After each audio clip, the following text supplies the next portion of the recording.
Welcome back to the Barrel Proof Baseball Podcast. Today, we have a very special guest. I can't wait to introduce him.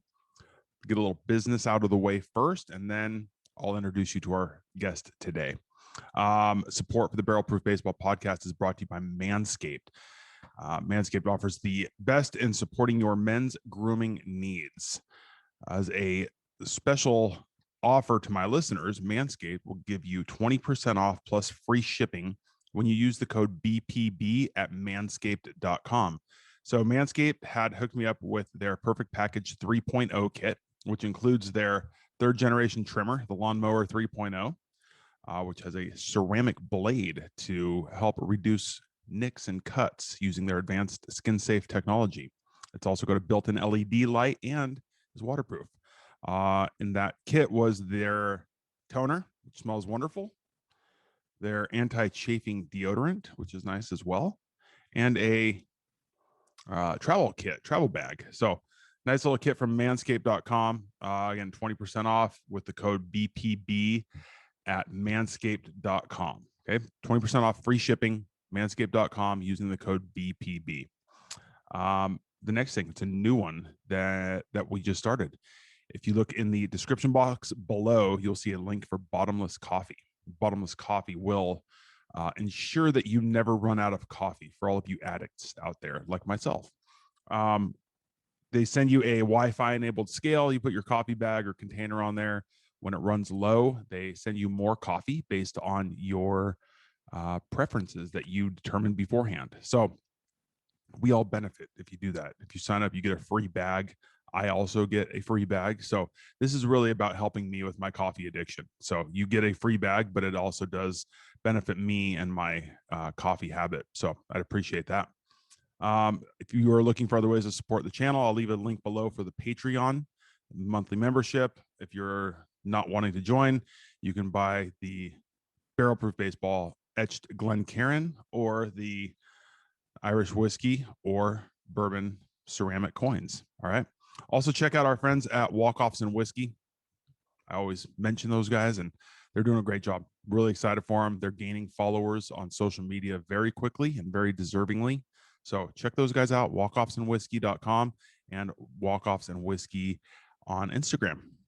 All right. That's all I got for that. Today's guest, we are joined by Mitchell Hansen. Now, Mitchell, who I don't know if you're going to find a better dude, a more quality human than Mitchell. Outstanding guy, wonderful person, and as humble as possible. Now, Mitchell was a second round draft pick in 2015 by the Los Angeles Dodgers, and he was released in 2018, and then was re-signed pretty quickly after by the New York Yankees. Finished out the season there, and then before the next spring training was released by the Yankees.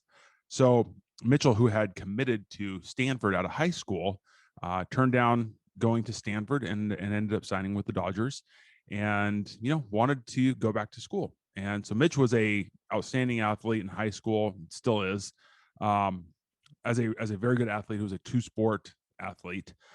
He also excelled in football and had a lot of offers in football, and he chose the baseball path. Given the fact that he was a second-round draft pick. So he played his professional baseball. When that was over, he, decided to go back to college. And so now he is actually playing football. He's a tight end playing for TCU. So Mitch's story about the perseverance, the, I guess, letdown of being a high pick, being released before he was anticipating, being released, and then moving on to the next phase of his life, which I know is a difficult thing for a lot of athletes to do, is moving on to a second stage in their life. So what I think Mitch is doing is incredible. Moving from the baseball side to now he's a student playing football, the potential for him to move forward in his football career as well as a student is going to set Mitchell up for the long-term success that I think anybody that knows him would not be surprised that he's going to be experiencing this success throughout his life, because he's a terrific guy, hard worker, and just somebody that you really root for because he is such a good guy. And he's just, it's really awesome to see that he made that commitment to get his degree, go back to school, and he's actually following through and doing it. And I think it's very commendable that Mitchell's doing that. So this is an episode that I think a lot of players, young players, would really enjoy. I think it's a episode for players of all ages to check out and kind of hear what Mitchell's path was like, because he was a very highly touted player out of high school. And he, again, he was a high draft pick, and now he's got an opportunity to play football at, Power 5 school. So check this episode out. It is fun for me because it's a long conversation, but the first half is baseball, football, school, and then we get to talk a little whiskey at the end. So it's always fun kind of shooting the breeze, if you will, with somebody I've gotten to know over the last few years about his journey into whiskey and his newfound enjoyment of it. So check it out. If you're interested in the baseball, football part, check the first half. If you're not, go to the second half and listen to some whiskey talk. So Mitchell Hansen, enjoy this one.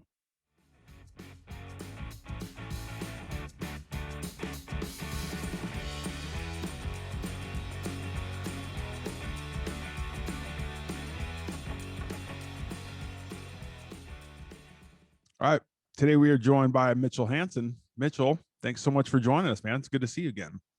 Of course, I'm happy to be here. So we've got a lot of things to talk about here. I'm pretty excited. Once we started chatting on Instagram and then some text, man, I got pretty excited to have our conversation. Yeah, I'm glad to touch base. And I'm honestly jealous of you starting this up, because I'm a huge YouTube guy. I watch a ton of YouTube videos right now.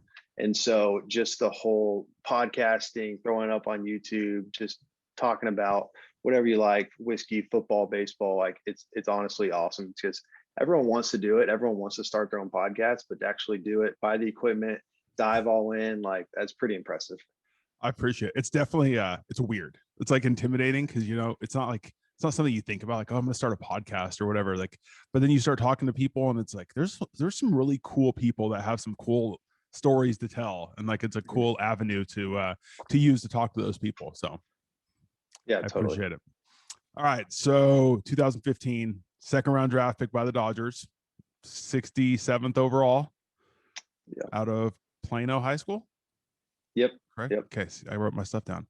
Football. You played football and baseball, right? Mm-hmm. Okay, so let's get into that a little bit. Was there a time where you had to kind of make a decision? Did you have opportunities out of high school to continue playing football, or did you? I mean, I know you had committed to Stanford as a sophomore, right? Yes. Mm-hmm. So did you have opportunities with football, or did you have to make that decision to stick with baseball, or how did that go for you? A lot of my life, I wanted to play both in college. That was a goal. And so growing up through middle school and early in high school, just maybe my freshman year, I was still kind of pursuing that avenue. My sophomore year of high school, I had a huge year at wide receiver, led our district in receptions, touchdowns, or just had a great year. And so I had some looks, a couple teams, college teams reaching out. I think Ole Miss was kind of the main one that I was speaking to a little bit. But soon I kind of realized, I was like, hey, I want to go straight baseball. And so in a way, I kind of just told any football team that was interested, just don't bother. I want to go straight baseball. So those calls quickly faded out. But yeah, I love football. Football was always a passion growing up as well. And playing both in high school at a high level. One thing that, as a freshman, me and a buddy, Sam Tecklenburg, which he's playing for the Panthers now. But we were the second and third guy to ever start on varsity as a freshman at Plano High School.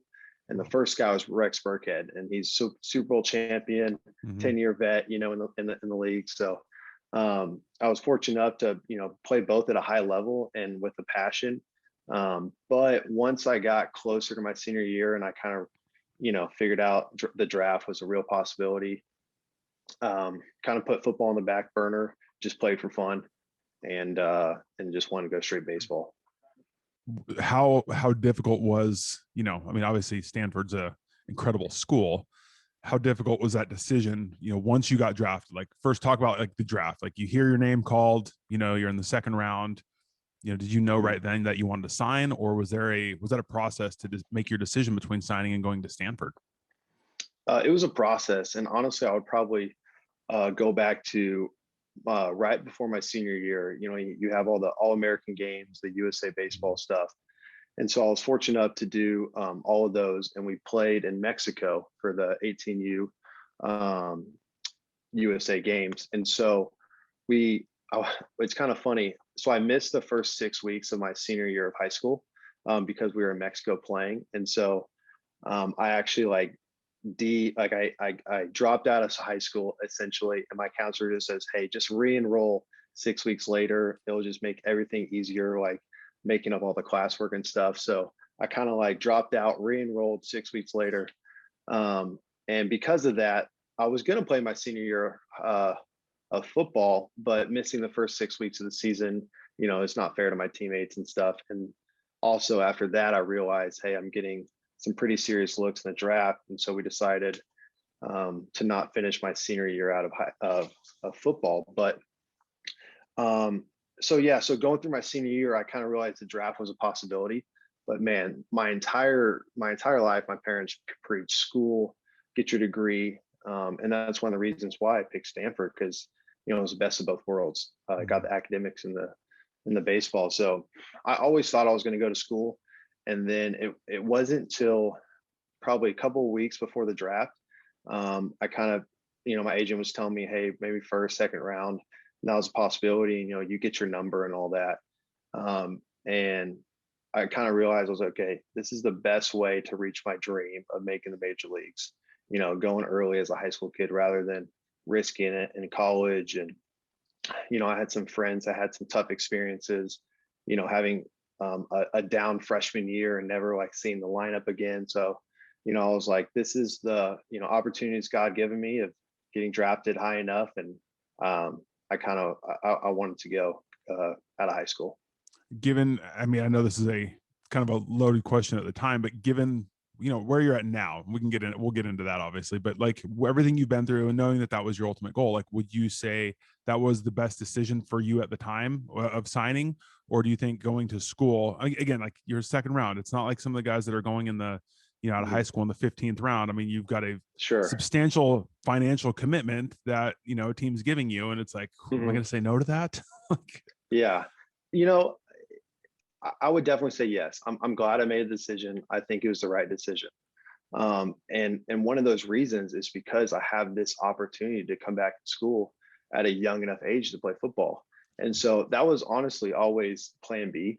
Now, I never wanted to get to plan B, right? I wanted to play 20 years in the show, but life doesn't always work that way. And so I'm extremely grateful for all the relationships I had and the people I met and, the experiences I got. And even though it didn't work out in the way I thought it was going to, I would go back and do it again the same way. That's great, man. What now? When you sign, you make your decision, right? You're heading to Camelback Ranch. What's that like for you? I mean, coming out of high school, just getting into professional baseball, and not only that with with the Dodgers organization. I mean, it had been having a really good run, and things were in a good place. So what's that like for you as a high school kid getting into that situation? I was extremely excited. My agent did a great job of just preparing me at the process, the draft, through the pre-draft workouts.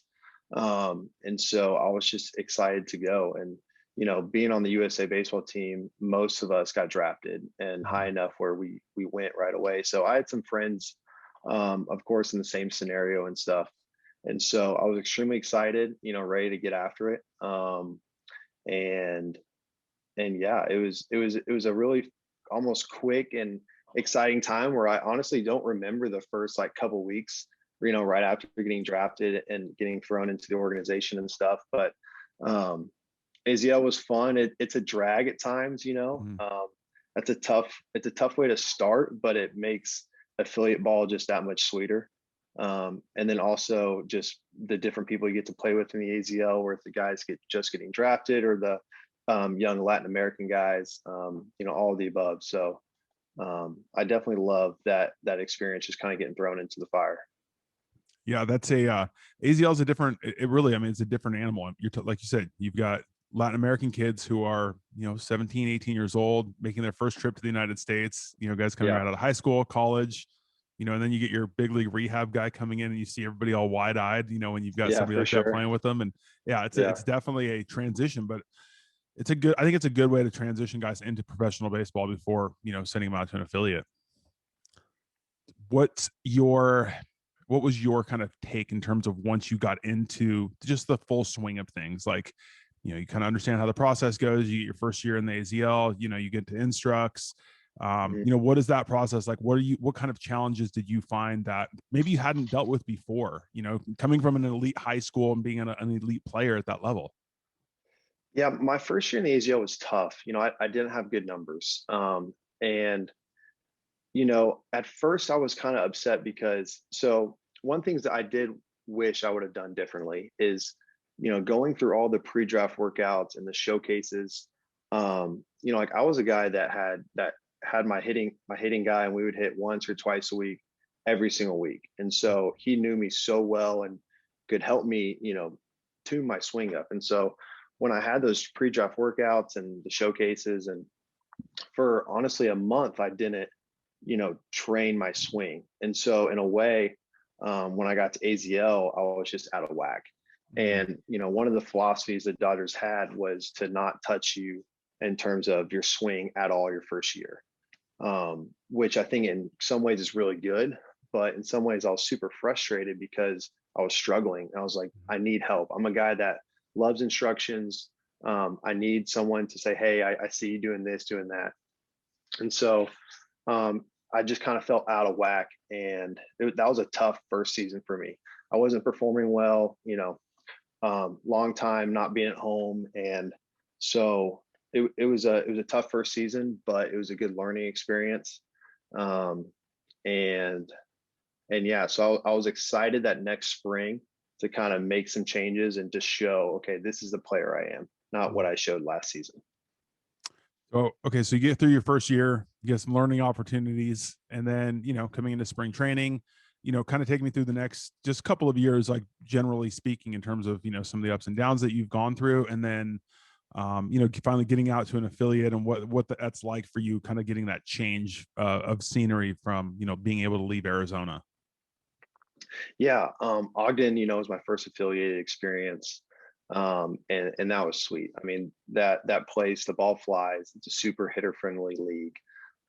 First time being out in an affiliate, you got fans, all the above, and so I loved it. And then is also coming off of that extended spring training I had that same year, I was raking, and so that always makes it a lot easier, right? So honestly, from like May or April till halfway through short season, like I never slumped once. Like it was unbelievable. And so that always makes it easier. But then also that first year, we had a really good Ogden team. We had Cody Thomas and DJ and I in the outfield, which was super fun. And then all the pitchers that came through, and so a lot of guys that are playing with the Dodgers now or in AAA. So we had an awesome team. So that was an extremely fun year. Um, and so affiliate ball is just nice. It feels like you're kind of back, playing backyard baseball again, back playing, in summer ball or whatever, where you get fans, you get the every day, and it's not the, practice on the AZL. And so it's definitely an easier, more fun kind of baseball experience. So you go through the next, what's that, 16? So 2018, right? You got released in 18 by the Dodgers. Mm-hmm. And then a week later, right? About a week later, get picked up by the Yankees. Mm-hmm. So what's that like getting hey, you're getting released? Is there a moment of like, oh my gosh, what am I going to do? And then all of a sudden the New York Yankees come calling. Yeah, that was a tough moment for sure. It definitely hit me by surprise. And I didn't expect it. I thought, I kind of got released a little bit early compared to some other guys in my position. But that wasn't God's plan. But I was just in shock. I wasn't worried about what am I going to do next. I knew it was early enough in my career where I was going to get a second opportunity. So I wasn't worried of that. I was just kind of trying to take everything in. But one thing I'm glad that I did throughout my career is, regardless of the ups and downs you go through in baseball, and, we all know how tough baseball can be, but to still, be a good teammate. The Dodgers always preach that, is be a good teammate. And that's something, that comes easy to me. I love to try to be the same person day in and day out, regardless of, how you're doing at the plate. And so just the relationships and the guys I got to, become close friends with, and the coaches that, got to speak into me and teach me. And so all those experiences, so regardless of, my time at the Dodgers being cut a little early, I still loved, every second with them. But yeah, I got released the, halfway point of the season, and then got picked up with the Yankees, and then got shipped out to their single A over in Charleston. So what's the, I guess it's probably unfair to ask you to compare them, but like, did you find similarities or differences between the two organizations? I mean, they're two very obviously successful organizations. What's the transition like going from, the team that had drafted you and you had been there for 4 years, and then going to a new organization?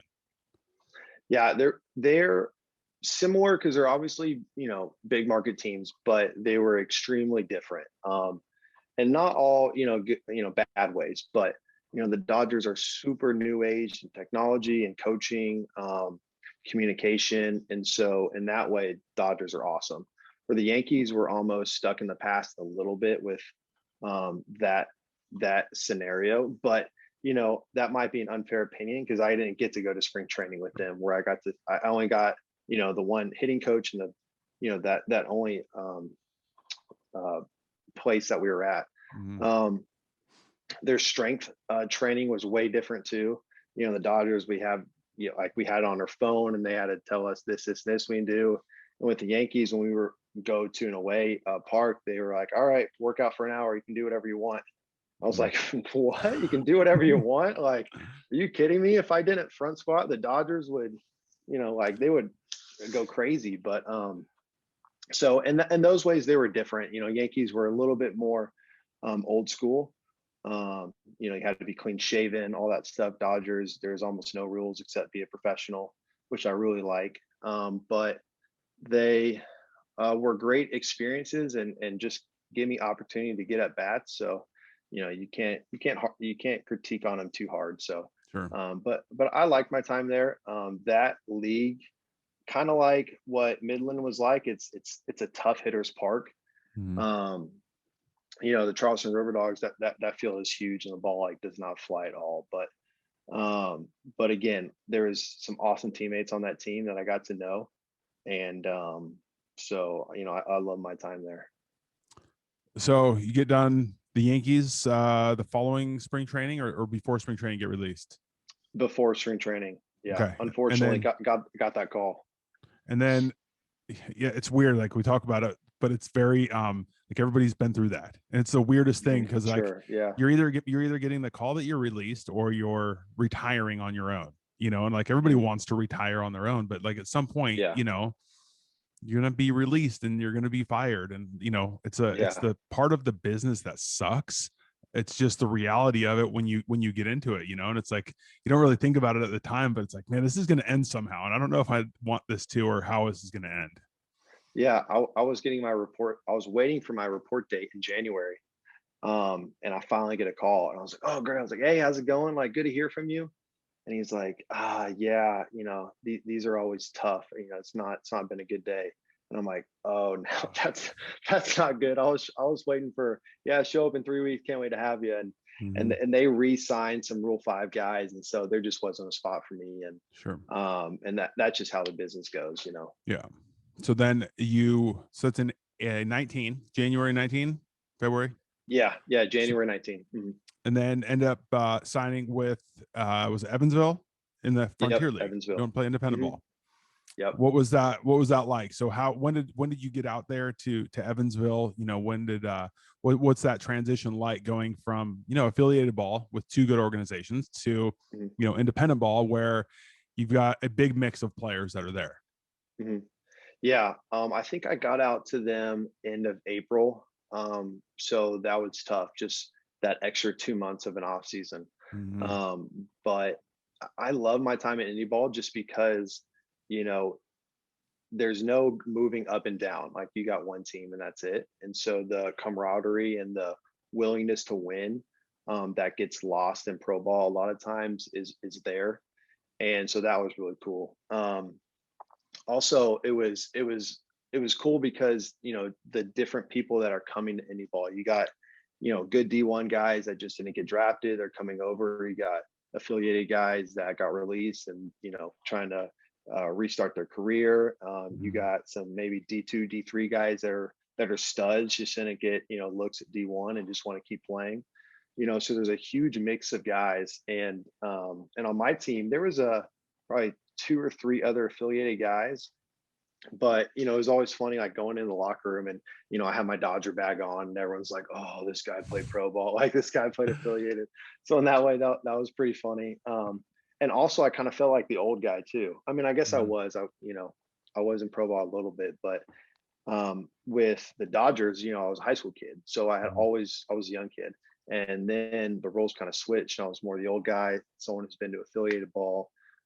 So it was a way different dynamic. But like I said, the way of just the willingness and wanting to win over stats, of course everyone wants to get picked up, but it's more of like, no, we're trying to win the championship. So that was super refreshing and cool to experience again. I felt my independent ball experience was, I mean, it was a lot of fun. Me getting picked up was definitely weird. And getting how I got signed and how I got released, like it was all very weird, but I definitely think that there is a place for independent ball, especially now. There's gonna be, it sounds like there's gonna be more with the loss of some of the minor league, affiliates. And I think it's going to give guys some opportunities, because I remember getting out there and watching guys play that were at like some D2, D3 that I'd never heard of. And I'm like, this guy is a real dude, like a real dude, like really, really good. How is he not playing in the SEC? And, you start to hear guys' stories about where they were at and how they didn't get seen or didn't get picked up. And, our college guys that just didn't get an opportunity to be signed, in the draft or whatever it was. And it's very eye-opening. And I felt the same thing when I got to the Dodgers about like the Latin American players. You always hear about the perfect game guys and the guys that are on the circuit here doing the showcases, and then you got a 17-year-old coming up from the Dominican and you're going, wait a second, like that does not look like a 17-year-old that I've seen here, because he can do some pretty special things. Yeah. Another thing that's super cool with indie ball is like in Evansville and just like other places where you're at affiliated ball, where like the town super supports you. We're in indie ball, and me coming from the Dodgers, the Yankees, it's easy to think this is like a step down, and in some ways it is, but the town doesn't think that. The town thinks you're the Los Angeles Dodgers. And I remember after like a huge series win, the whole team went to this like bar area, whatever, and they're like, and the Evansville Otters are in the house, and everyone's going crazy. I'm like, what is this? We're in indie ball, guys. But it doesn't matter, so in that way it was super fun to kind of experience that. I'm with you. I think there are so many cool opportunities. For one, I think that just in general, baseball provides a lot of really cool opportunities, whether it's, being able to see the country, getting to meet people from different countries or different parts of the United States, get to travel. Like there's a lot of opportunities, I think, within baseball that are fairly unique, and it provides a very cool opportunity for people that get into it. Yeah, definitely. So at what point did you start to think, or did you know the whole time, like at what point did you start to think about going back to college or going to college? Is that something that when you signed, you kind of had thought, at some point you'd like to go back to college, obviously after your career ended, hopefully 20 years down the road, but is that something you had thought about, or was that something that just started to come to mind, at a specific point in time? Right when I got drafted, I would say, I didn't care to go back to college because the goal was always play 20 years, right? So at that point, it didn't bother me if I went back or not. But after I got released from the Yankees, that's when I started to reach out to some schools and some teams, because that's when I was like, okay, this is, I'm going to give it one last chance at indie ball. If I don't get picked up, it's time to hang it up. So, after I got released from the Yankees, I reached out to, Texas, TCU, SMU, and I reached back out to Stanford. And so just going through all those processes of the applications and the talking with the head coaches or the OCs or whatever. And so what it got down to was, if I was gonna I wanted to stay close to home, but if I wanted to go somewhere else, and I was like, okay, I'll go to Stanford. That's always my dream school. And so, Stanford obviously is extremely tough to get in. So I was, had to be in constant contact with the football team. Is like, hey, is this a possibility? Can y'all help me get in? And they're like, yeah, we'll do the application, do it well. We'll put in a good word for you, and we'll see what happens. So, but they said their numbers for that incoming class of that fall, so 2019 fall, was pretty high. And so, even if I did get accepted, it might be for that next year where I would have to wait 6 months and come in the summer. And so that was, I wanted to get admitted that fall. I didn't want to wait another 6 months. I was kind of ready to get my life going. And so that was if I was going to not stay close to home. And so then I looked at SMU and TCU. And then I eventually was deciding between Stanford and TCU because, Big 12 football, highest. I wanted to see how I could play at the highest level. I didn't want to just go play football to go play football. And so that's what it kind of came down to, is those two schools. And, my parents and I were kind of at different, like, my dad really wanted me to go back to Stanford just because of the amazing opportunities that it is, which I 100% agree. And then I was like, yeah, but I mean, TCU is an amazing school too. I get to be an hour from home. I just spent, 5 years of my life being away from home, away from my long-term girlfriend. I was like, what do I want my next 4 years to be like?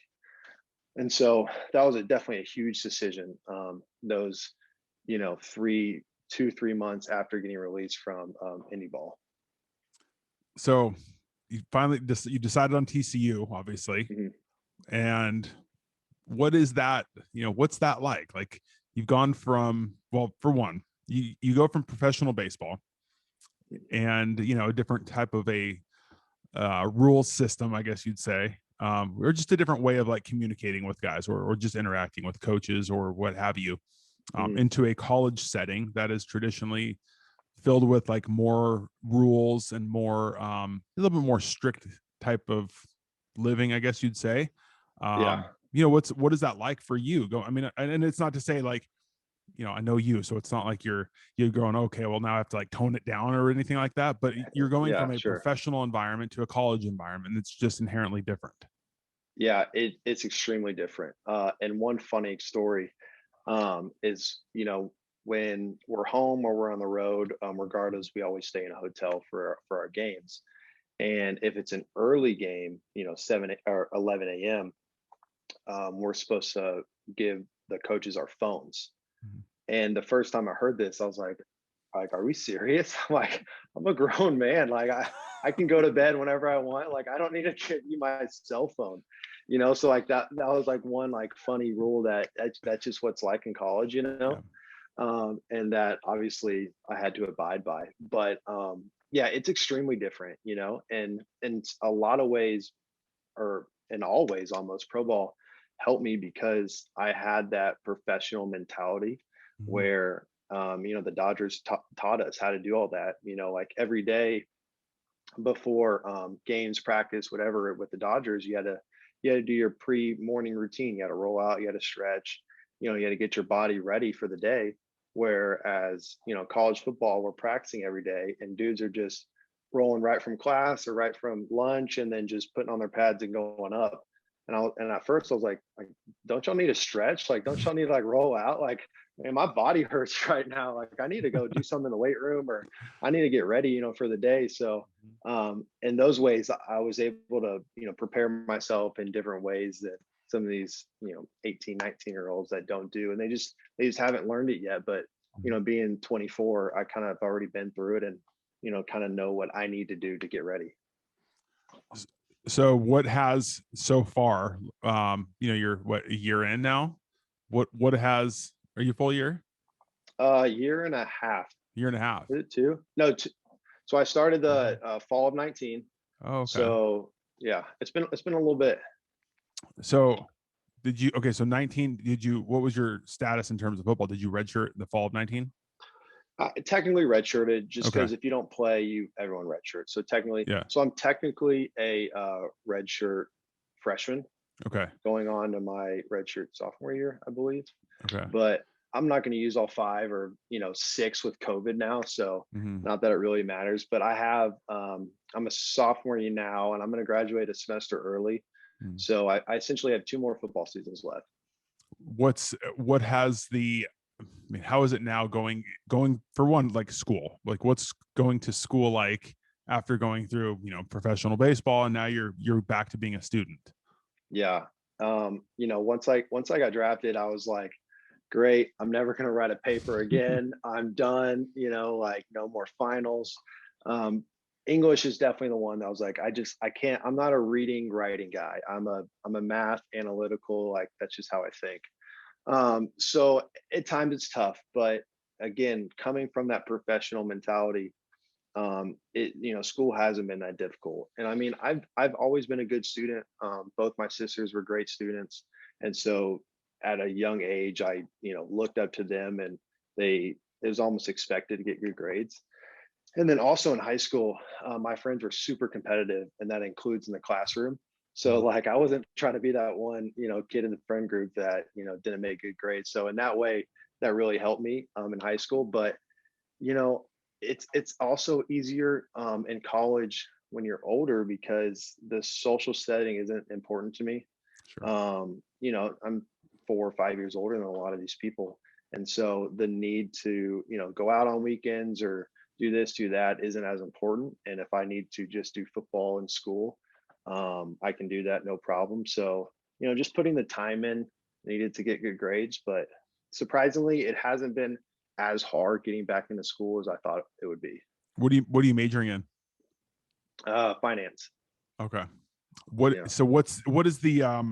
What is the football side like? Is it, I mean, physically, mentally, like what is it like? Because I mean, the mental grind of baseball, obviously, and like the day to day, going through a long season, I'm sure is one thing, but there's probably a totally different physical toll that it takes on you. Playing football, especially at that level. I mean, you're in the Big 12, like that's no joke. Hmm. What Yeah. is that? What's that been like so far? Well, I remember the first 2 weeks.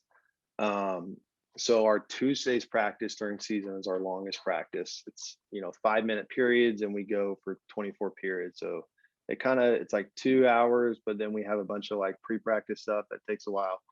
Um, Regardless, I remember after my first Tuesday practice, because also that previous summer I was playing baseball and then stopped, and I was working out for the next 2 months getting ready for football.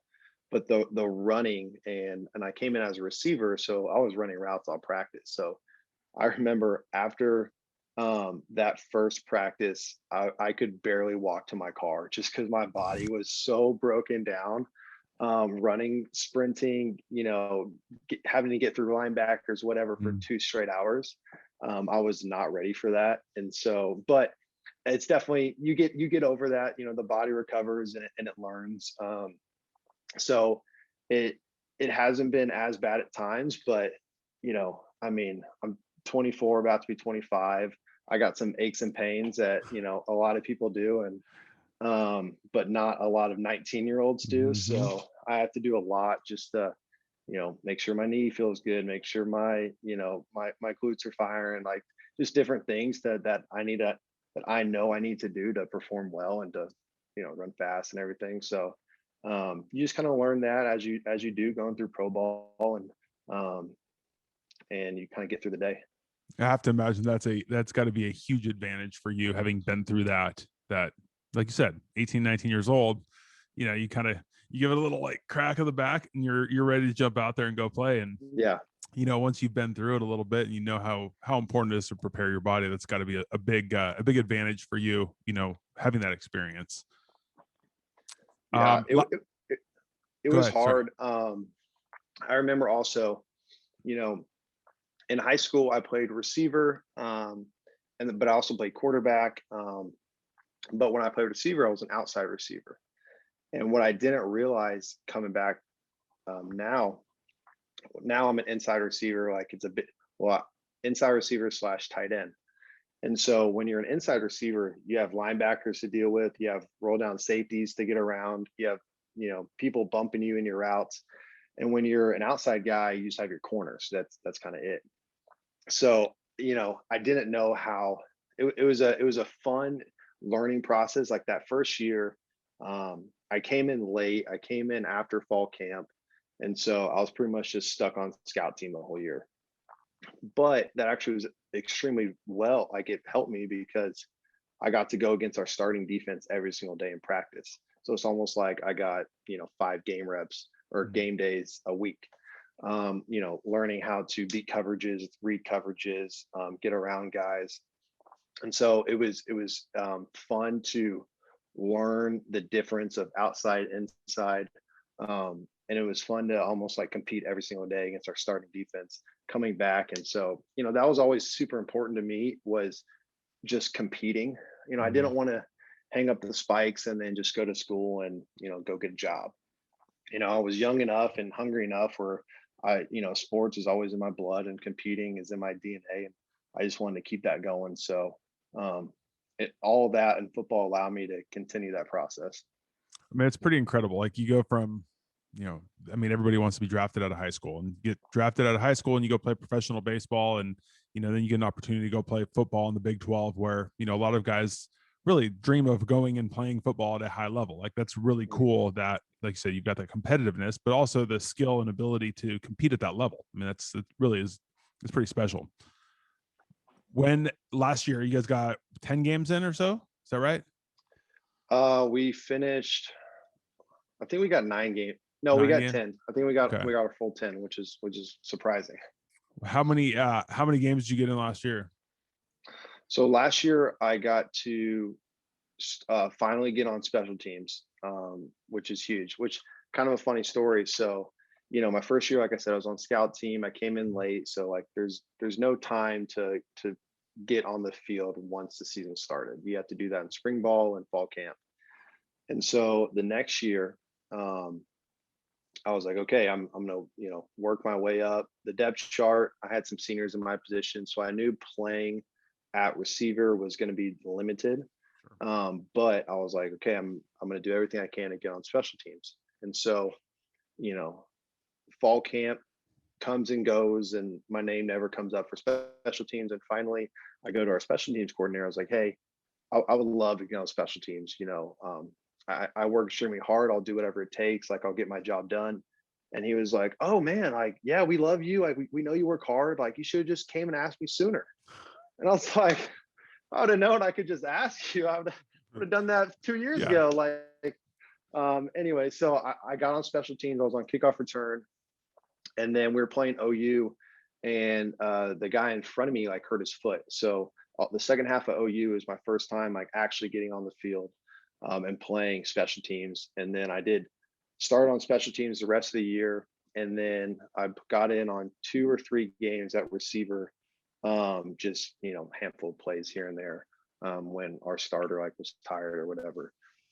So that was extremely fun. Just, the playing a couple times on offense, that was fun, but being able to start on special teams on kickoff return and be out there every game was pretty special. It definitely made the practices worth it. And then, hopefully this year and the next year I play more and more and, get a starting spot on offense. But it was awesome, but it was also a COVID season. So, the crowds weren't there, so it's only going to be, get better from here. I was going to ask, like, I mean, were most of the places you guys played, was there crowds at all? I mean, we had 25% for some of them, or were they pretty empty? We had, everywhere we played, we were able to have 25% crowds except Kansas. Yeah, we didn't have anyone for Kansas. So it was cool. Like to have some people there was fun. But obviously nothing like a full stadium, playing at OU or whatever. So yeah, hopefully this next year, 50%, it's gonna be a little different, if not 100. Like, yeah, like let's come on, let's pack the stadiums. I think we're all ready for it. Yeah. I think it's probably going to be a little different going into OU, and there's what 100,000, 80,000 people there, or whatever it is. I mean, there's some of those stadiums are massive. That's got to be incredible. Yeah, that it's going to be so fun. And Big 12 is awesome. Is like there's so many. It's different from the SEC, where you got some obviously powerhouses, and you got some guys that are not as good. Where the Big 12, a lot of the time we're so similar. The OU's been dominant, obviously the past couple of years, but on not this year, but the year before, we lost OU by 4 points, and we had the ball with the ability to score and win the game. So everyone's super even. It's so fun to play at all those places: Oklahoma State, Oklahoma, Tech, Baylor, all the Texas rivals, playing at UT. So all that is extremely fun, and why I wanted to come to TCU rather than go to SMU or a different school where I know maybe I could start day one. So it's been fun, and hopefully with the vaccine and COVID and all that, it's going to be even more fun. Yeah, I can't. I'm excited. I'm hoping that this fall we get some packed stadiums. I already have a date plan, or not a date necessarily, but a standing invitation to go to a game at Penn State. So we got to make sure the season happens. We get some capacity so that I can make a trip out there and fill my Saturdays up like it's meant to be on my couch. Yeah, no doubt. What's your college team? I got to go with my alma mater, with Nevada.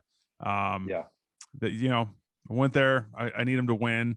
I coached at their rival at UNLV, and so and they've had a tough go around with football recently, or for a while. But I gotta pull for the alma mater. So other than that, it's whatever wacky Pac-12 game is going to be on at 8:00. That's going to something unexpected, or a Big 12 game that there's going to be 200 points scored. I mean, got to enjoy it no matter what. I know. Hopefully we can get back to that. TCU offense has been not like it needs to be, where we're scoring those crazy numbers. So I would love for us to get back to that next year for sure. So what is after you get finish football, you graduate, you have a finance degree, what's the hope from there? The pipe dream is I become a beast tight end and I get drafted and play in the NFL. But the very more likely scenario is, like I said, I have a long-term girlfriend, Hannah. I love her dearly. We've been dating since high school. So, finish out my degree, hopefully get married soon after that, and just go on with life. A bunch of my buddies are playing pro ball there in their league, so go support them, watch them, but just enjoy the people around me, and try out the finance and see how I like that. But I love baseball, I love football, I love sports and coaching it. I don't want to get into coaching in the aspect of, I know the time intensity and especially coaching in pro ball, like the it pulls you away from your family a little bit. But man, I just love, I don't know if that's a volunteer job, maybe just helping guys with their swings or something, but something that obviously I'm passionate about, and that I'm able to wake up every day, not dreading my job, because that's definitely something I don't want to do. No, there is a satisfaction for sure about doing things that you love. I mean, it's without a doubt, like you don't dread getting up in the morning, and you don't dread getting into the car when it's it's not cold here, because it's going to be 81 year round no matter what. So it's 200 in the summer, but I mean, you do what you love, it makes it a lot more fun. The other thing I'm glad we get to talk about, which I obviously wouldn't normally with a 18-year-old college athlete, is the gentleman behind you on that cart, your newfound enjoyment of whiskey. Yeah, it's been a super, like I said, awesome experience and hobby to get into. And I laugh too, because my roommates, they're seniors, they're but you don't get into whiskey usually till almost later in life, or maybe it's a new thing that has blown up recently. So all the people that share my whiskey fanatics are my dad, my dad's friends, my uncles, so it's like it's honestly awesome. But I can't experience, the love of whiskey and with just, all my friends here. So it's cool to come on and talk about it. What's okay? So far, what's your go-to? Like, what is your everyday, like, if you're gonna come home again? Sorry, Coach Patterson, but like, if you're gonna come home and sit down after practice and have a glass of whiskey, like, what do you have? Yeah. I just finished the Wild Turkey 101, so I would have to go with that just because everyone raves about it. Yeah, And I'm still new in the journey where it's hard to pinpoint why I like something or why I don't. And I'm trying the best I can to not say smooth as much as everyone like. yep, So I'm trying to describe it in different ways, but um, if it's something that I can drink that has some great flavor and it's not just super thin, then I'll go with that. So I'll say the Wild Turkey 101, but there's so many good things like I'm looking at Elijah Craig right here, small hmm batch, and that's good. And then a bunch of these things behind me, which are awesome, but I haven't cracked open just because they're a little special. And so I would say Wild Turkey 101. What about you? What's your go-to? my go-to is the Russell's Reserve 10-year, and it's the same. It's actually the same mash bill as the Wild Turkey 101. It's made exactly the same. It's just proofed down a little bit more. It's a 10-year-old age stated bottle. I really like it. The one I would say is like comparable in terms of, and Wild Turkey 101 is like, for me, it's that one's like $10 less than the Russell's Reserve 10-year. And so Oh, I'm good with either one of those. Those two are like neck and neck. Eagle Rare would be up there for me. The only problem with Eagle Rare is like it becomes difficult to find. And so it's not like an expensive bottle. I mean, here I get it for $30 and it's great. But then you see people paying like unreal amounts of money for it. And yeah, so it's hard to say, like, is it worth it? I mean, and that's like always a big question. Is it worth it? Like, if it's worth it to you, if you like it, then yes, it's worth it. yeah, Again, I like it. I like it for $30, but I also know I wouldn't pay $60 for it. Blanton's, you pay $60 for it, but you're not going to pay, 150 for it.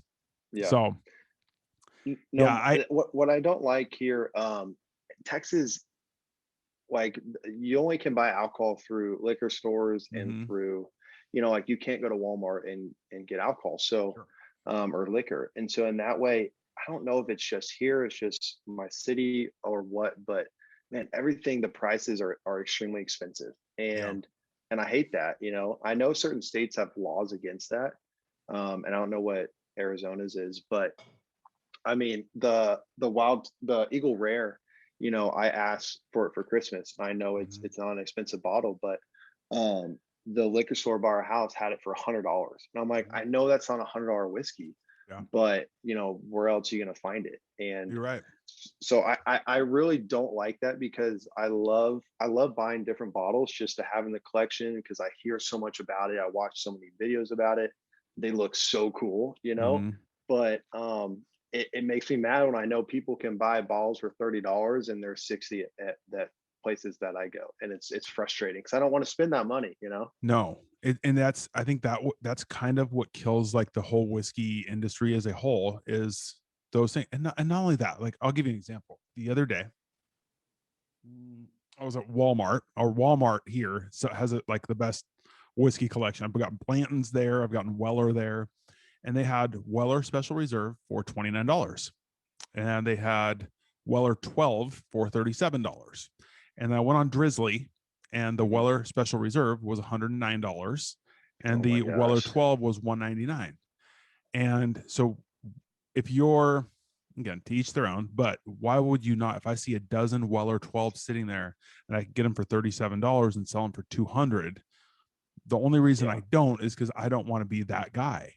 I Yeah. hate that guy. That guy ruins our enjoyment of it, and it drives those price. Like, you got three bottles behind you that get so marked up between the Buffalo Trace, the Eagle Rare, and Mhm. the Blantons. It's crazy. And you can find them for cheaper. But when people drive the prices up, you're either forced to not have it or you pay it. It's Yeah, like unfortunate. for the Blantons, that's obviously what's everyone talks about recently. And I've seen on the shelf one time. Mhm. And so, I paid $150 for it, Yeah. and I'm glad I did, because it's extremely special for me. I'm going to crack it open when my family gets together, Mhm. on a boys trip or something. But I had Blanton's for the first time at a restaurant, and $15 a glass, $10 a Mhm. glass, whatever. And it was awesome. It was extremely smooth, but it was super easy to drink, great Mhm. flavor, but it felt a little thin. And I know a lot of like true whiskey fanatics like love Blanton's, but they're not going to pay above market Mhm. for it. And once I had it, I agreed. I was like, this is an amazing whiskey, Mhm. but I don't want to. I can see why people say I'm not going to pay over $60 for it or Yeah. whatever it retails for. And so in that ways, it kind of hurts me, because I'm like, oh, I did pay over market for it, and I'm glad I did, but Yeah. I can see why, and it kind of like taints the whiskey for you, and Mhm. I don't like that.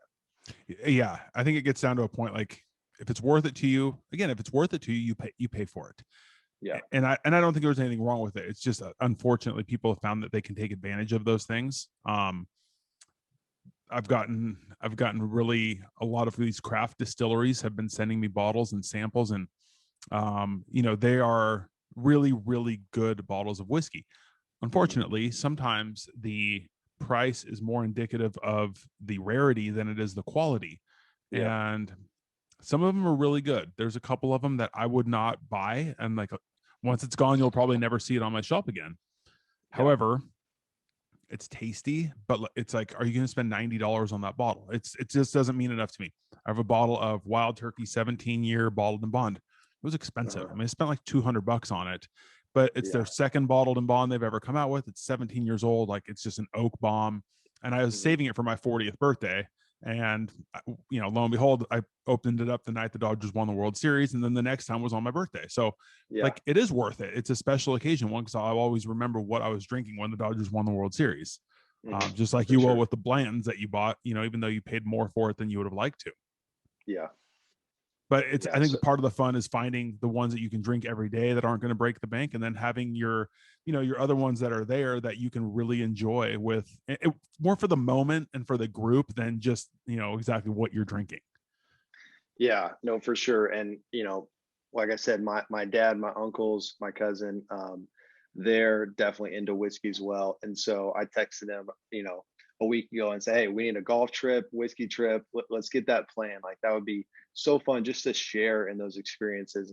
And I Mm-hmm. know so many people that have whiskey collections, um, that they love just to experience it Mm-hmm. with people, and like that just makes it. And so I love collecting bottles and getting awesome whiskey products, but it's what I like the best is being able to share it with other people that enjoy it, and that want to try it, and that just makes it all the better. 100%. Like if somebody comes over to my house and they want to get something and try it, like by all means, get in there, have it, because it's again, like people have some, it's like you watch some of these bourbon channels on YouTube, for example, and they've got really awesome bourbon collections, and they've got some Mhm. really hard to find bottles.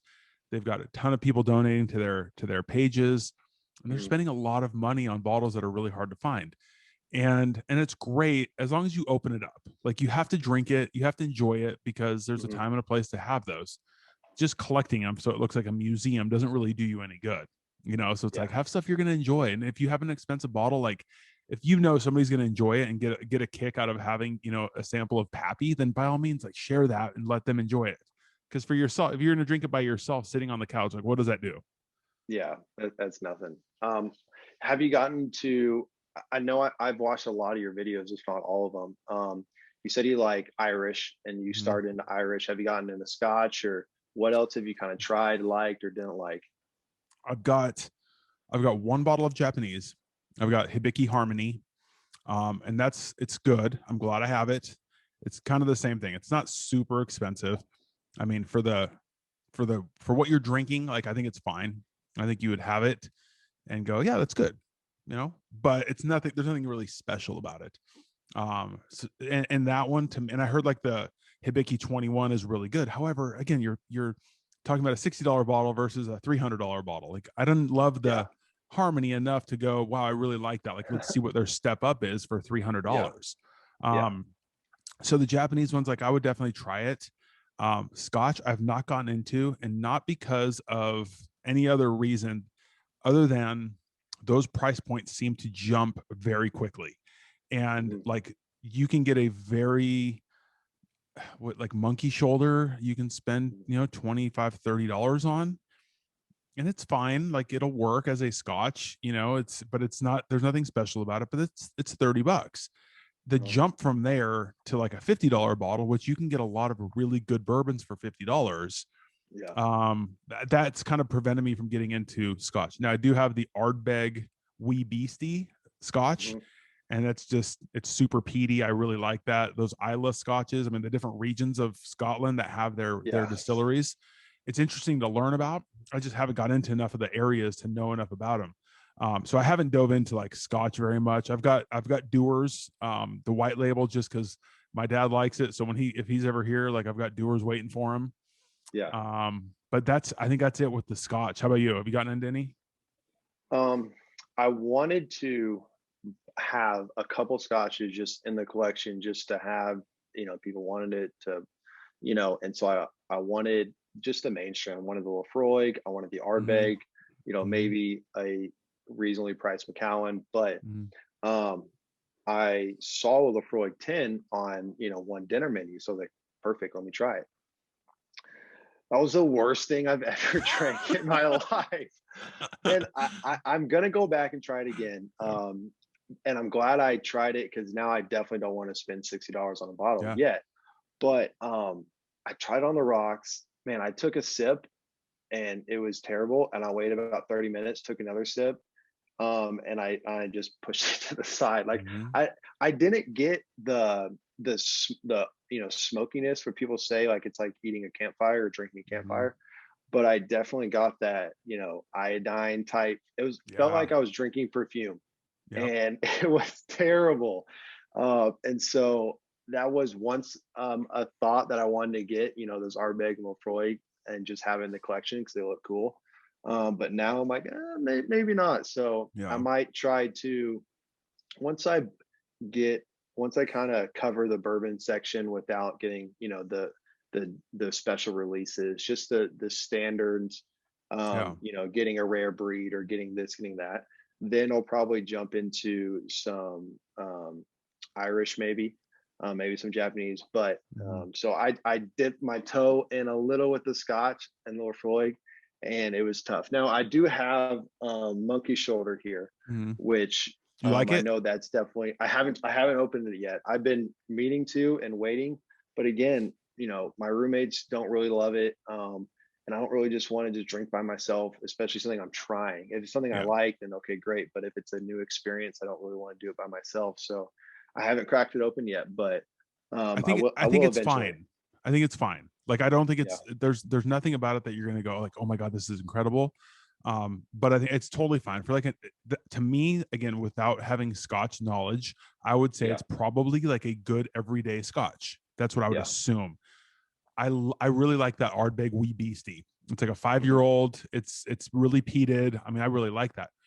What I would like to do, I would like to have a bottle from like each region of Scotland. Have like the Speyside and an Isla and the islands and the Hmm. Highlands. All those. I would like to have like one bottle from each of them just to offer Yeah, if that'd be somebody cool. comes over.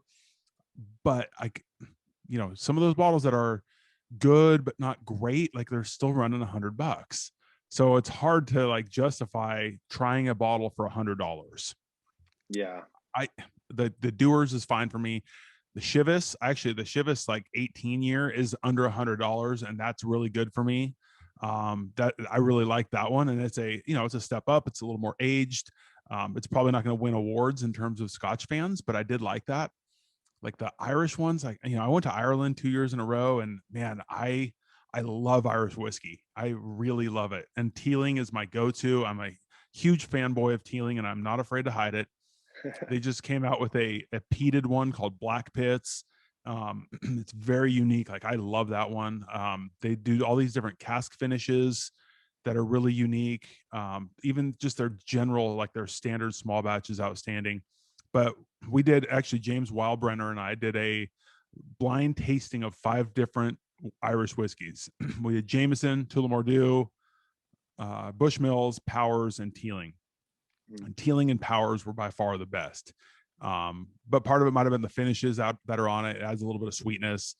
We added a Sexton in there, which was fine. I like that one too. They're all good. Like other than Proper 12, and I say that knowing I'm offending Conor McGregor, I really like Irish whiskey a lot. So you didn't like Proper 12? No, I didn't care for it. It just it wasn't like that. It was bad because even for me, like I really like Tullamore Dew, and we went to Tullamore when we were in Ireland, and I really liked it. It's tasty. It's like Redbreast 12, for example. It's really good.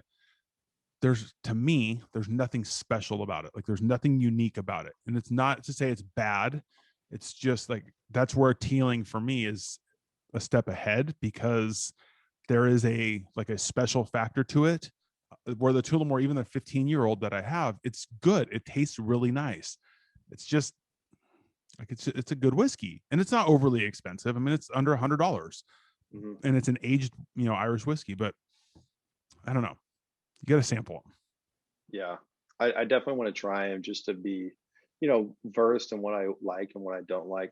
Now, how did you do the blind tasting? Do you have someone else pour it for you, or how do you do it if you're both doing the double blind? How did y'all do that tasting? Well, we were going to do originally, my wife was going to do the pour for us, but she ended up having to go to work that day. So when James came over, he poured them, like wrote out cards of, A, B, C, and D or whatever. He's like, he didn't really remember which was which because he was kind of focused on the whiskey. Gotcha. I had no idea which one they were. But we were actually pretty spot on with our like opinions of each one that we tried. So it's hard. Like it's good if you can have a third person pour them and just, you have A and B and B and you match them up. But if you don't, then, it's as far as I know, like one person's going to kind of know what they are. You just have to try not to remember them. I did a tasting for my family back over Christmas. And that was extremely fun. And because my brothers-in-law, I have 2 sisters and they're married and they both like whiskey. And then, my parents are not drinkers. Like, honestly, no one in my family are really drinkers, including myself. But I obviously have had this new, passion hobby of whiskey. So I gave them 6 whiskeys and we had Bullet, we had Wild Turkey, Elijah Craig, Woodford Reserve, Jim Beam, and Buffalo Trace. And so they had 3 and 3, and they picked their favorite of the first 3, of the second 3, and then their overall.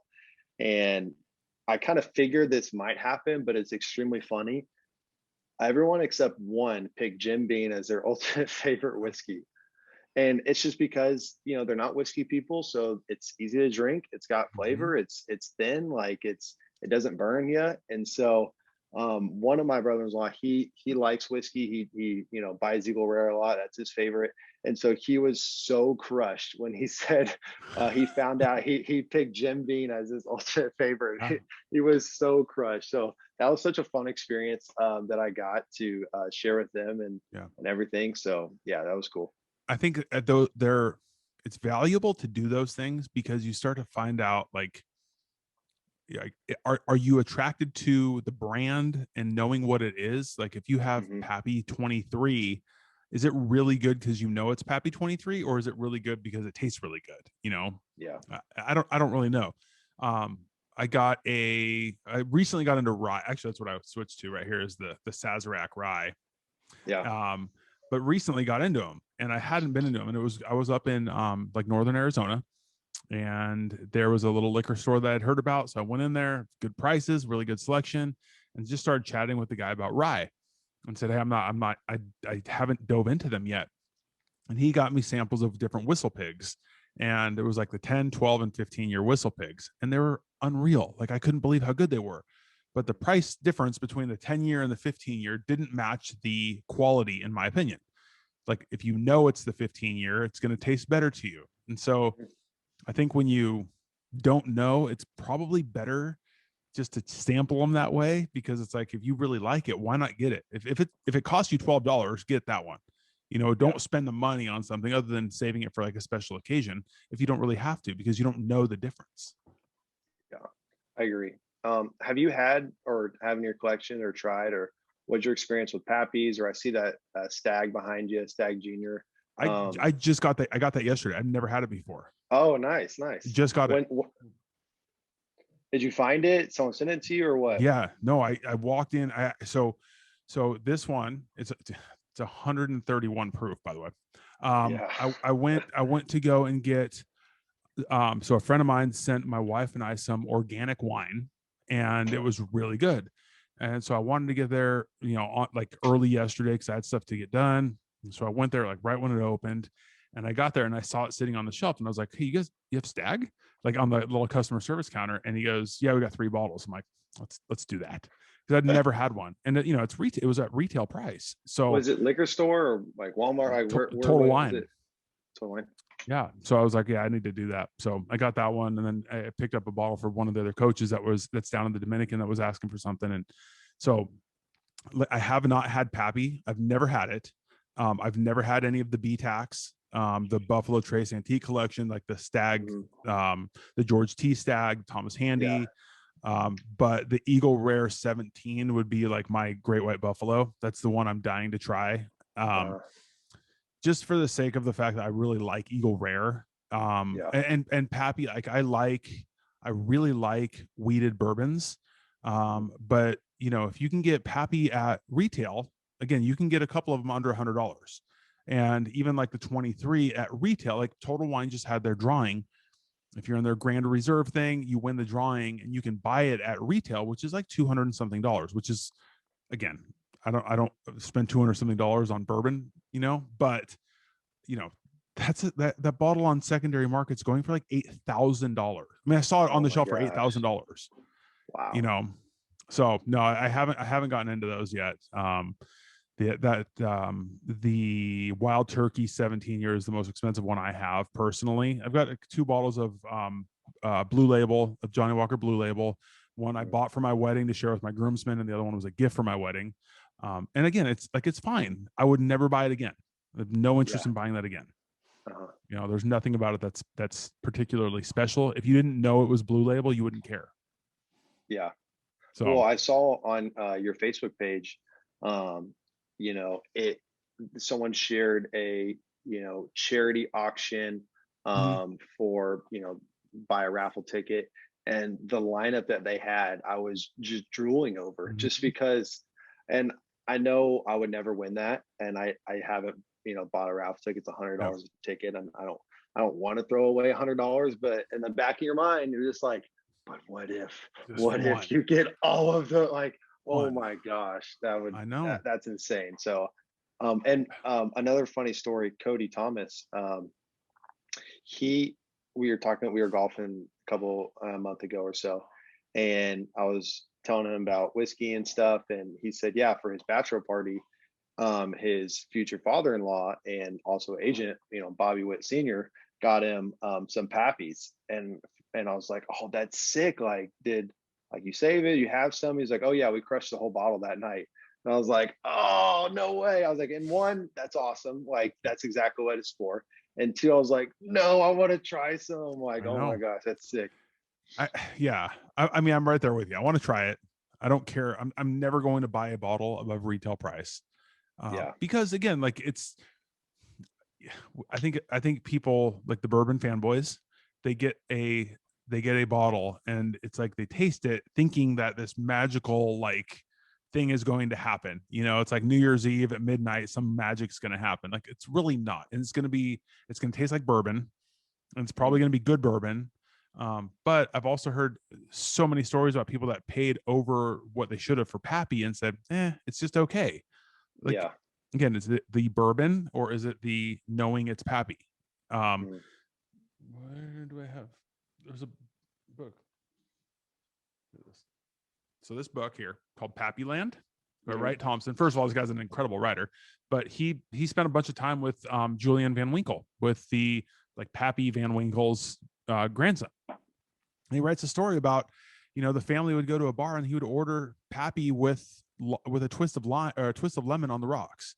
And bartender's like, dude, don't do that. And he goes, well, it's my family's stuff. And like, if you like it like that, that's how you drink it. You just drink it that way, if that's what you're Yeah. into. But man, paying over that to that extent is just tough for me, because there's a lot of really good bottles under $50. You can make a really nice bar under $50. Yeah. And if you get into some ryes, some bourbons, even some American whiskeys, get some Irish, you can really create a nice bar under $50 a bottle very easily. Yeah, you don't have to break the bank, No. and especially if you're able to buy them at retail, then that's even more. How long did it take you to kind of um, pick out the different tasting notes and actually kind of know what you're drinking and not just say like, yeah, this tastes good? I'm slowly getting there, but um, when did that process kind of happen? For me, what it's been more like is accepting the fact that your tasting notes are very personal, because I've gone like, I follow like all this account, ADHD whiskey, bourbon junkies, mash and drum. Like, those guys are really good. Mm, And you can watch all three of those guys taste the same bottle, and they're going to get different tasting notes. Each person's very different. mhm, Whiskey Vault, it's another one that's really popular, and they're outstanding. He's got a massive collection of bottles of whiskey, but mhm. they will smell the same exact thing and get two very different things. One guy goes, oh, I got a lot of banana. And the other guy goes, oh, I got a lot of mint. It's like, well, those aren't really close. How does one guy get banana and one guy gets mint? Yeah. But so I think for one, it's like, it's very subjective. And so for one, I think it's figuring out what you get out of it, identifying it, and it doesn't have to be right or wrong. Even when you go on to like the websites of some of these places like Old Forester, I always get some sort of banana out of Old Forester. It's just what it is. And certain whiskeys you get citrus, certain ones you get that leather tobacco, Mhm. oaky, type of a scent or taste. And so like, I think you figure it out, and you get what you get, and you just kind of go with that. And it doesn't have to match up to what anybody else says, because there's really not a right or wrong, because they aren't adding flavor to it. It's taking out the flavor coming out of the oak during the aging process. So you're not wrong if you're going, you know what, I really get a strong like banana or creme brulee or something like that. It's not wrong.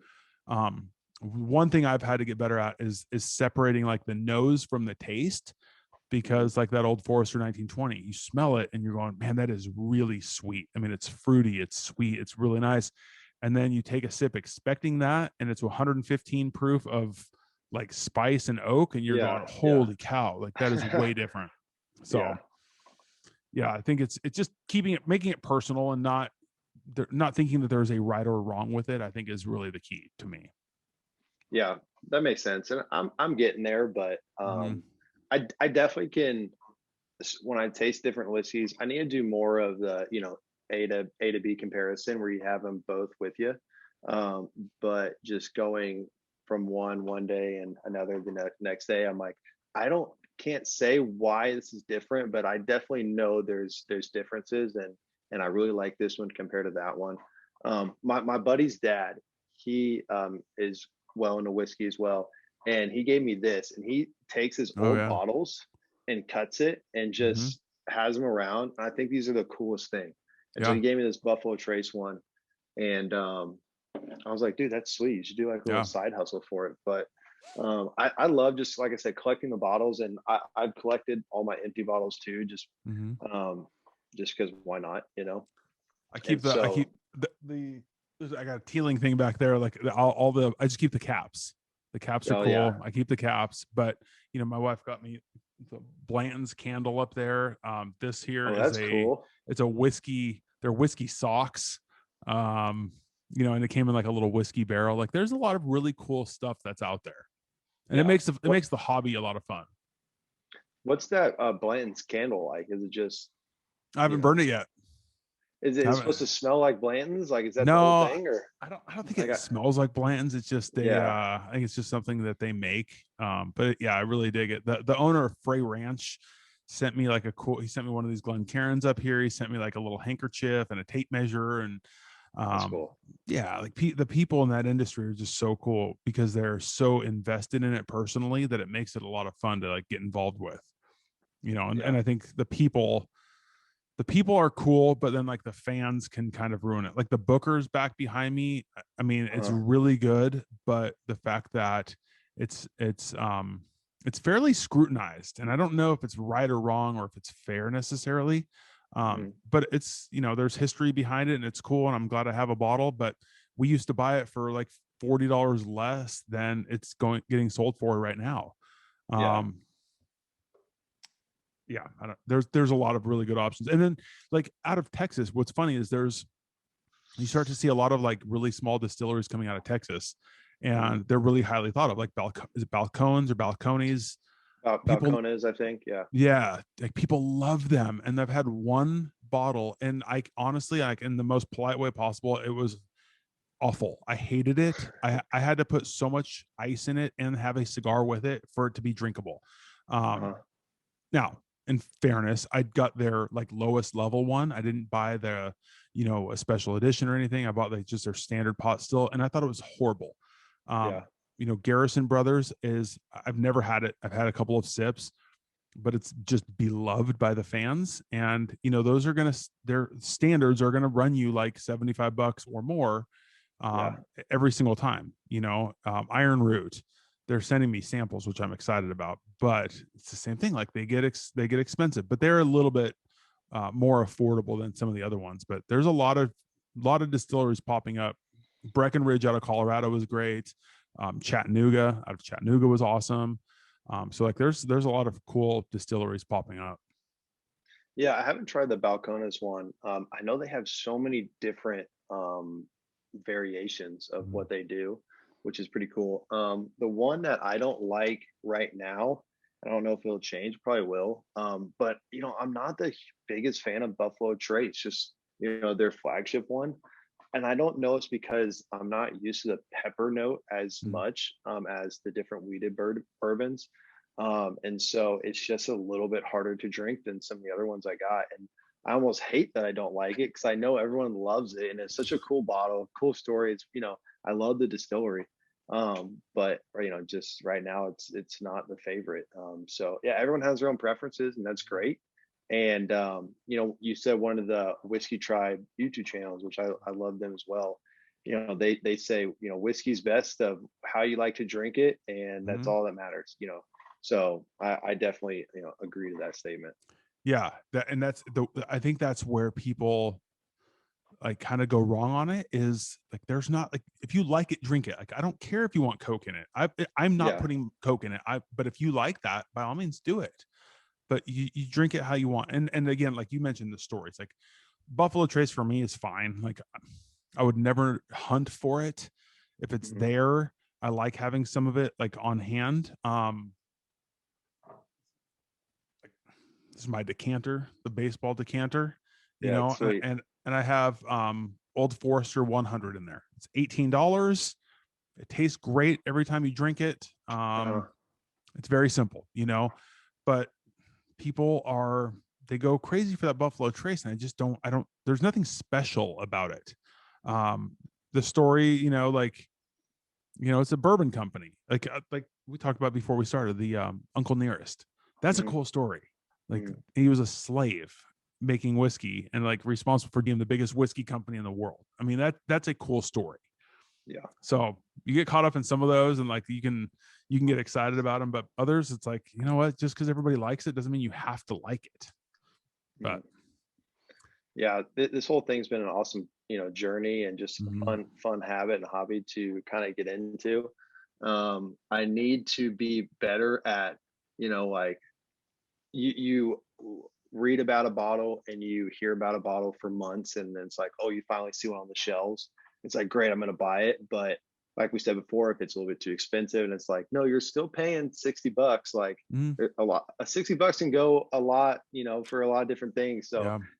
kind of, you got to separate your hobby and your passion a little bit just of what's reasonable and what Mhm. makes sense. But it's been super fun and something unique that I've gotten into lately. So I've enjoyed it. Yeah, I think you'll enjoy it the more you get into it. And I think, again, it's not like I don't sit here and like pound whiskey and get hammered, like, Yeah. but it is fun. Like I'll nerd out for a minute, but it's fun because I have like this little book that, I'll write down like what I'm drinking and write like tasting notes and look things up about it. So you understand like, hey, what is this mash bill? Like That's if I'm cool. having, Elijah Craig small batch, right? If Hmm. I'm going Elijah Craig small batch, it used to have a 12-year age statement on it and it doesn't anymore. So typically I think it's about 9 years old. Well, like I think this is one of the best buys for the money. I really think this is awesome. Yeah. So if you start looking at different products that come out of Heaven Hill, like what are their mash bills? Like how does that compare with Larceny, where Larceny is a wheated bourbon? What's their content of corn, rye, malted barley, wheat? Like how do these things compare to each other? And then you find other bottles like the Russell's Reserve compared with the Wild Turkey 101. How do they compare to each other? How does it taste when it's proof down, but the mash bill is the same, but then the char could be a little different or the toast could be a little different. Like there's Hmm. just so many different like intricacies involved in it that I think are that it makes the hobby really exciting, and Yeah. learning about it makes it fun. Yeah. Totally agree. So keep going with it, but yeah, well, I'll have I need to to. try. I need to try rye next. It's definitely. I was a little scared at first of rye just because I knew it. I didn't like the pepper, Yeah, but you know, and a lot of times too, like the people that love the Ardbeg, it's like they don't like it because it's easy to drink. They like because there's so many like different flavors and yeah, nuances to it. They're like, it's just like if you're ready for it, then it's fine. mhm, If you're thinking you're drinking Jim Beam and you drink some Ardbeg, like that's way different. yeah. So I'm excited to. I'll definitely try to get into rye. I think the Bullet rye. I think I was said someone was good, or maybe the 10-year Mhm. Bullet. I don't know, but definitely kind of want to get into that as well. If you want to try rye, I would recommend the Rittenhouse because Okay. it's bourbon has to be 51% corn, where rye has to be, for it to be a rye whiskey, it has to be 51% rye. So Rittenhouse is actually 51% rye, and there's a higher corn content as the secondary grain. And so you Hmm. get that sweetness from the corn, but it is still technically a rye. So it's like the rye it's not overpowering, but it's definitely gonna give you like that example of it's rye first, it's rye forward versus like just a high rye whiskey. And then you can start to move it. Like the Michter's is good. It's like, $40. And then you can start to get into some of the higher ones, like this one here. This is 100% rye. Okay. Yeah. It's 100% rye and it's finished in a Bordeaux barrel. So like it's really unique, but if it didn't have that Bordeaux finish, which is really fruity, I don't know if I could go with that. Yeah. Just 100% too rye is much. spiced. Yeah. Yeah. But yeah, dig into those things. I think you'll enjoy them. So Okay. Definitely. Mitchell, I don't want to take up your entire day, but I do appreciate your talk. And again, man, like from our time together with the Dodgers, man, you're a first class human, and I wish you nothing but the best. And I know you're going to be successful in everything you do. And I can't wait to see TCU filled up next year and watch you out there running some routes. Thanks, Tommy, for having me on. Yeah, this was awesome. I would love to come on again another time. We can dive into anything else and go deeper into whatever. But talking whiskey is always fun. Talking baseball, For sure. football, who doesn't want to talk about those things? So it's been a pleasure. Awesome, man. We'll do it again for sure. I appreciate it. All right. Bye, Sounds buddy. good. Take care.